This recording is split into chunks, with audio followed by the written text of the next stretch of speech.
right, welcome back, boys and girls. Today we're going to talk about representing decimals using whole numbers. So I want to go back and review decimals using place value blocks, okay? So right here we have our grade, and we know that is 100 on it, but we're not going to call it 100. We're going to call this one whole. This is going to be our one whole. Remember, the whole numbers come before the decimals, okay? And if I took 10 of these rods, 10. This will give me 10 ones together. We get 1/10. So this is 10 ones. This is our 1/10, okay? And then if I took one of these little bitty squares right here from this one whole, that would give me 1 out of 100. So that gives us our hundreds, okay? So here's your review in regards to using place value blocks. So let's do an example. So here's our example. 1 and 3/10, okay? So I need 1 and 3/10. So I have my one whole, but I need how many tenths? 3. Don't worry, if you don't have place value blocks, you can always draw everything out yourself. So that's 1/10, 2/10, 3/10. So I just represented 1 and 3/10 using place value blocks, okay? All right.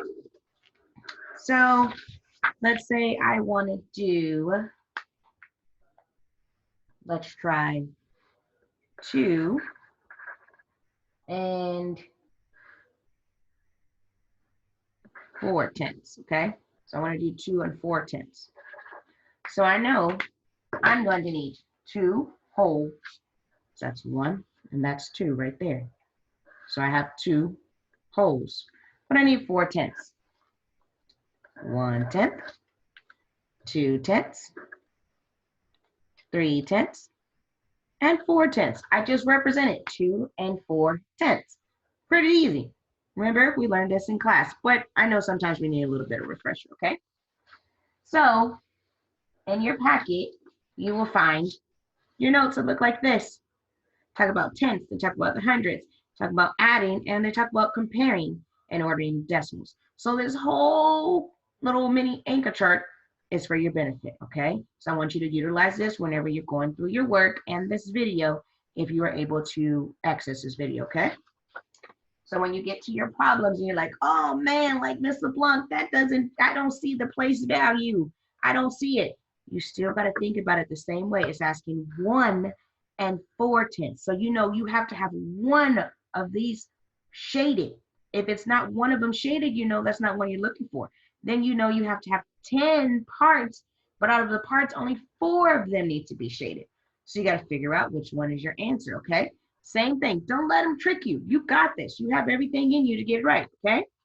You don't have to work everything out on here. If you choose to write it on a sheet of paper, that's fine. Doesn't matter, okay? So make sure you do all of your pages. This is Tuesday's page, Wednesday, and then Thursday. Remember, we do not have online school on Friday this week because we're still having our day off for, even though we're not having Fiesta, we're still going to honor Fiesta. So I only put 4 lessons, okay? But remember, this is your one whole, 1/10, 100th. Remember, if you forget, 1 out of 100, 10 out of 10s, 10, 10, 10, 10, 10, 10, 10.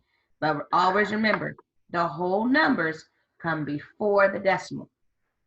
And remember, in 4th grade, we're only dealing with tenths and hundreds. When you get to 5th grade, you will go to the thousands. But let's get this down first, okay? Don't forget to submit your Scantrons to me Monday. If you finish before Monday, that's fine. You can submit it to me. If you have any questions, you already know where I'm at, and you know where I'll always be. All right, I will talk to you next time. Bye-bye.